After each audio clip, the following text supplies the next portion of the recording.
ushtria serbe. Gjithsesi rrim këtu, do bëjmë emision për Shkodrën. Po. Atëhere, pra kemi këtë rrështim, 2 divizione turke përballë armatës së Epirit, e cila ishte një divizion i përforcuar. Turk, një divizion shqiptar. Po, një divizion turk, një divizion shqiptar, ku divizioni turk ishte prapë i shkartisur me shqiptar. Normale.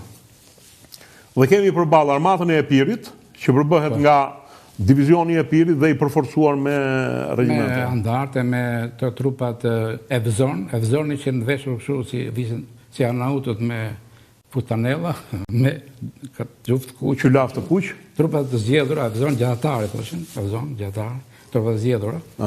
Dhe po them tani që mos zgjatem shumë në 9 orë, në 10 orë, në vitin e 12 u sot dhe një divizion tjetër nga Thesalia dhe u organizua një mësymje përgjithshme për të marrë.